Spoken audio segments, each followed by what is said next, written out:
नमस्कार दोस्तों, सबसे पहले तो आप सभी से कहूँगा कि मेरे YouTube चैनल प्रवीण थापा को आप सब्सक्राइब कीजिए ज़्यादा से ज़्यादा संख्या में, क्योंकि अब मैं अपने मैक्सिमम वीडियो यूट्यूब में ही लाऊंगा और डिफरेंट टाइप की बातें मैं करता हूँ। मैं बात करता हूँ कोटद्वार की, मैं बात करता हूँ अपने उत्तराखंड की। और इस समय मैं आज पौड़ी में हूँ, जागो उत्तराखंड के कार्यालय में हूँ। और पौड़ी में जिस प्रकार से पौड़ी ज़िला है, पौड़ी में क्या क्या सुविधाएँ होनी चाहिए, क्या सुविधाएँ नहीं हैं, यहाँ के एक पत्रकार जी से बात करेंगे। मेरे साथ जागो उत्तराखंड के संपादक अम्बेश पंत जी हैं, जो कि जागरूक रहते हैं अपनी यहाँ की जो समस्याओं के बारे में। लगातार आप लोग देखते ही होंगे जागो उत्तराखंड के माध्यम से बहुत सुंदर कार्य ये लोग कर रहे हैं। तो आइए इनसे ही बात करते हैं। सर, सबसे पहले तो स्वागत है। आप पौड़ी से हैं, तो एज ए पत्रकार भी और एज अ ह्यूमन बीइंग और यहाँ के एज ए नागरिक क्या क्या समस्याएं पौड़ी में आप देखते हैं?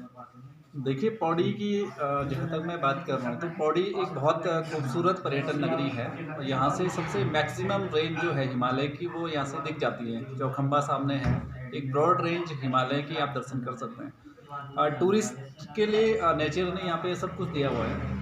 लेकिन यहाँ की जो समस्याएं हैं, जो टूरिस्ट यहाँ पे आएगा, सबसे पहली जो समस्या है सड़क की। यहाँ पे जो मेन रोड है, जो वीआईपी रोड है, ये यहाँ से कंडोलिया से लेकर के और यहाँ सर्किट हाउस जो कि एक वीवीआईपी एरिया में कहूँगा, उसकी हालात इतनी ख़राब है कि अभी उसकी पेंटिंग हुई जस्ट 2 महीने पहले और वो उखड़ गई, क्योंकि पेंटिंग सर्दियों में हुई। पहली समस्या तो वो है।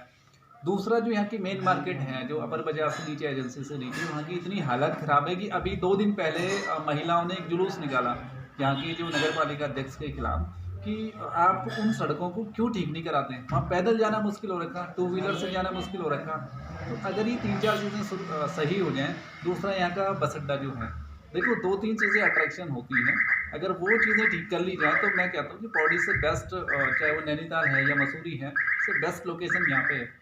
तो सड़कों की समस्या, नीचे कूड़े का है। अभी मैंने सांसद जी से भी बात की, विधायक से लगातार बात होती रहती है और पिछले 3 साल से ये कह रहे हैं कि हमने जगह तलाश ली है, आज तक वो कूड़े का निस्तारण नहीं हो पाया। जब श्रीनगर से आदमी एंट्री करता है ऊपर, तो उसका एक बहुत बड़ा वेलकम होता है कूड़े के ढेर से। जबकि स्वच्छ भारत पे हिंदुस्तान की सरकार ने इतना पैसा खर्च कर दिया और स्वच्छता की बात करते हैं, लेकिन जो मेन जगह है वहाँ पे कई घनी बस्ती वहाँ पे रहती हैं। ऊपर कॉलेज का कैंपस है, कई प्रोफेसर, कई डिग्री कॉलेज के प्रोफेसर का आवास वही है, कई बच्चे वहाँ पे पढ़ते हैं। और कई बार क्या होता है कि वहाँ आग लगा दी जाती है, उसका धुआं कम से कम हफ्ते भर तक पूरे पौड़ी में फैला होता है, और उस एरिया में सबसे ज़्यादा। ये 4 समस्याएं, कूड़े का निस्तारण, बस अड्डे की व्यवस्था, ये जो लोकल रोड है पौड़ी के अंदर की, ये तीसरी, और जो ये मेन रोड जो कंडोलिया से और यहाँ तक की रोड है, ये 4 समस्याएं अगर सॉल्व की जाएँ।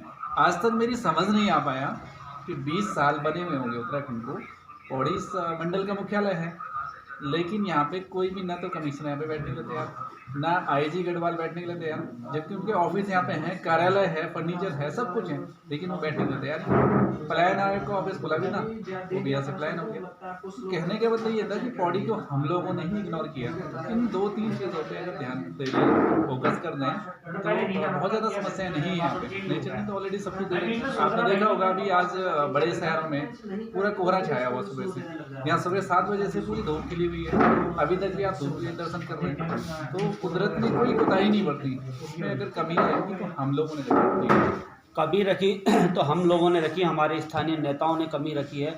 जिस प्रकार से आपको बता दूं कि कोटद्वार में जो समस्या है वही समस्या अम्बेश पंत जी ने पौड़ी की बताई, कूड़े की समस्या बताई है, बस स्टैंड की समस्या बताई है और सड़कों की जो समस्या बताई है।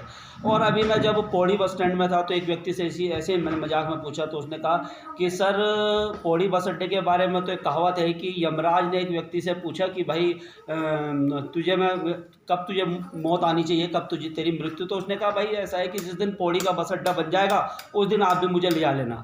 तो बोला भाई ये तू मुझसे मजाक कर रहा है, तू तो बिल्कुल ऐसे सोच रहा है कि भाई ना पौड़ी का बस अड्डा बनेगा और ना तेरी मौत होगी। तो इस प्रकार से इस पे व्यंग बना है पौड़ी के बस अड्डे पर। सर, अगर मैं बात करूं 20-21 वर्ष का समय हो गया, यहाँ के स्थानीय नेताओं को आप कैसे देख रहे हैं? कांग्रेस ने राज किया, बीजेपी ने राज किया, दोनों पार्टियों ने बारी बारी से राज किया। तो इसमें गलती किसकी? क्योंकि केंद्र में अगर हम देखें तो हमारे उत्तराखंड के कई नेता हैं, कई अधिकारी हैं, तो कमी कहाँ उन लोगों की है, केंद्र वालों की कमी है, या यहाँ के स्थानीय नेता अपनी बात को वहाँ तक नहीं ले जाते या ले जाना ही नहीं चाहते? देखो, मैं तो कमी मानूंगा जनता की, क्योंकि चुनाव जनता करती है। 5 साल को देखने के बाद फिर उन्हीं लोगों को चुन करके भेजती है जिन लोगों ने काम नहीं किया या जिनका काम करने का विजन ही नहीं है। उनके पास विजन ही नहीं है, वो जब विधानसभा पहुंच जाते हैं या लोकसभा पहुंच जाते हैं, उनको ये नहीं पता चलता वो क्या क्यों पहुंचे, उनका काम क्या है।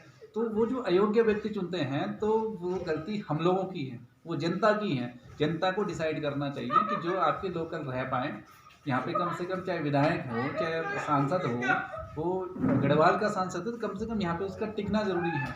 आपका कम से कम एक कमरा हो या घर हो यहाँ पे, जब उसे पता चलेगा वो रोज़ इस सड़कों में जाएगा। अब होता क्या है, जब भी किसी विधायक का, मंत्री का या किसी अन्य सांसद का यहाँ पे दौरा होता है, तो उस दिन पूरी रोडें खाली करा दी जाती है। रोड की उसमें आनन फानन में पेंटिंग भी कर दी जाती है। अब जब उस मंत्री को या सांसद को, मुख्यमंत्री को यही नहीं पता चलता, जब वो मुसीबत से गुजरेगा तो निश्चित तौर पे उस सड़कों के बारे में ध्यान देगा, वो बस अड्डे के बारे में ध्यान देगा। लेकिन वो आता है वीआईपी एरिया में, उसको वीआईपी सिक्योरिटी, वीआईपी जो सारा ट्रीटमेंट है वो मिलता है, वो यहाँ से ऐसे ही चला जाता है। उसको लगता है कि जो मुझे मिला वही आम जनता को मिल रहा होगा। इसमें सबसे ज़्यादा जो मैं मानूंगा वो गलती हम लोगों की है। सर, जनता क्या करे? जनता तो एक बार कांग्रेस को वोट करती है, एक बार बीजेपी को वोट करती है। अभी अगर वो बीजेपी से परेशान है तो कांग्रेस में कोई ऐसा यूथ भी उभर के नहीं आता। हमने देखा, अगर उत्तराखंड की राजनीति में कोटद्वार की ही बात करूं तो वहाँ भी कोई ऐसा यूथ या कोई ऐसा उभर के नहीं आता कि जनता उससे अपना लगाव रखे। वो सोशल इश्यूज़ पे बात नहीं करता। जिन लोगों पे संभावना है, अगर कोटद्वार की मैं बात करूँ तो कोटद्वार में कई ऐसे युवा नेता हैं जिनके अंदर बहुत संभावना है, लेकिन वो एक पिछलग्गू बन जाते हैं। वो एक चमचागिरी जो बड़े नेताओं की करते हैं, थोड़े से लालच के लिए, जैसे कोई खनन के लालच के लिए, किसी को शराब का ठेका मिल जाए, किसी को सड़क का ठेका मिल जाए, इस पे जो है वो अपना पूरा जो भविष्य चाहे तो उनके अंदर संभावनाएं बहुत होती है, लेकिन वो क्यों नहीं आगे आते, क्यों नहीं वो एक प्रतिनिधित्व करना चाहते हैं? तो कहीं ना कहीं उन युवाओं की भी, देखिए, युवाओं की गलती तो है ही। मैं मानता हूँ कि जिस देश में युवा राजनीति में नहीं आता, ये राजनीति यहाँ पे एक्चुअल क्या हो गया कि बदनाम हो चुकी है कि जो राजनीति में आएगा, चाहे वो मेल हो या फीमेल हो, राजनीति का जो बना दिया गया है कि यहाँ पे गलत लोग ही आते हैं, यहाँ पे भ्रष्ट लोग ही आते हैं। तो कुछ तो अपनी जो डिग्निटी है उसको खोना नहीं चाहते हैं कि यार मेरी जो इमेज है वो अच्छी है, अगर मैं पॉलिटिक्स में जाऊंगा तो खराब हो जाएगी, लोग मुझे गलत नज़र से ऐसे देखना शुरू कर देंगे। पहला वो चीज़ में सुधार लाना पड़ेगा।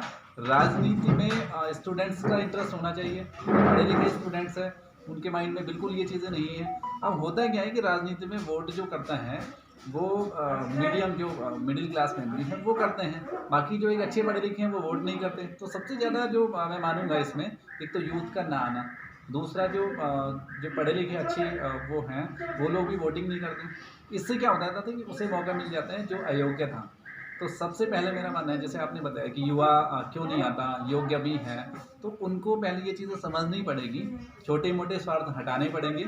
और एक दूसरा ये हो गया कि चुनाव में ये माना जाता है कि अगर आप चुनाव लड़ते हैं तो आपको करोड़ों रुपए खर्च करने पड़ेंगे, आपको शराब भी पिलानी पड़ेगी, आपको साम दाम दंड भेद सब करना पड़ेगा। तो वो मानसिकता को हटाना पड़ेगा और उन लोगों को जो 5 साल में सिर्फ एक बार छोटे से फ़ायदे के लिए अपना ईमान खो देते हैं, उनको बनाना पड़ेगा। और 2022 का जो चुनाव होगा, मैं आपको बता दूं, इस बार किसी भी पार्टी को बहुमत नहीं मिलने का। उसका रीज़न यही है कि अब लोग समझ चुके हैं और अब जो होगा वो व्यक्तित्व विशेष पे चुनाव लड़ा जाएगा। तो 70 के 70 योग्य जो लोग होंगे उन्हीं को जनता चुन करके भेजेगी। तो दोस्तों, जागो उत्तराखंड के संपादक अम्बेश पंत जी मेरे साथ थे और मेरा यही रहता है कि मैं ऐसे छोटे छोटे इशू पर, और अपनी कोशिश रहती है, मेरी ये छोटी सी कोशिश रहती है कि मैं ऐसे लोगों के विचार आप लोगों के सामने लाऊं, अपने चैनल के माध्यम से लाऊं। दोस्तों, बस आपसे यही कहूँगा कि मेरे वीडियो को आप लाइक, कमेंट्स और शेयर कीजिए और मेरे चैनल को, प्रवीण थापा को, आप सब्सक्राइब कीजिए। इन्हीं सब शब्दों के साथ धन्यवाद। जय हिंद, जय भारत, जय उत्तराखंड।